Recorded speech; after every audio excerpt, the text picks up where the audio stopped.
Okay, the last step is to add some highlights to the edges of the characters.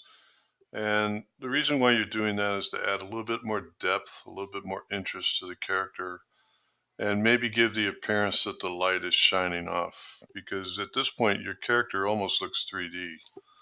So for this, one way to do it is to use the pen tool. So I just drew a little arc, and I'll show you another one. So I got a little arc, and I'm just going to move it in over here somewhere on my O.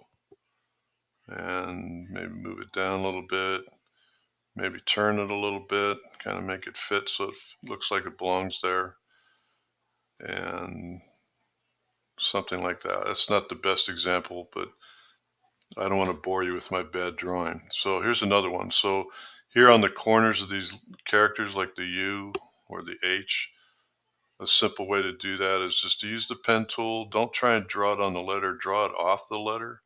So I'll just click it, trying to mimic the shape. There's a click. Doesn't have to be big. And I'm going to come something like that. Then I come back up to it, and I've got my shape. Hit my pen tool or my select, and I just bring it on in. Now, that's not a very good one. Let's try that again. So here's the pen tool, and I draw my line. I come back to the corner, and I go something like that. And I come back up, use the select tool, and move it on in. Still not a very good one, so hopefully you do better than I'm doing. You want to make it from corner to corner. Let me try one more, and then I'm going to stop. So pen tool again. Let's try this U right here.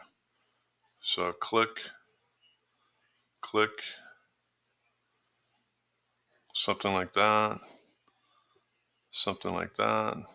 There we go. It looks a little bit better this time. Get my select tool and move it on in there. So what you want to do here, that's probably the best one of the three I tried to show you. So you're probably looking at the corners, maybe one down over here, maybe a circular one over here, maybe one on the C. It's up to you. But if you do a good job drawing the shape and you use a good color combination, it should give it a little bit more depth and quality. Don't add your name, save it as an AI file, export as a PNG, and you're all done.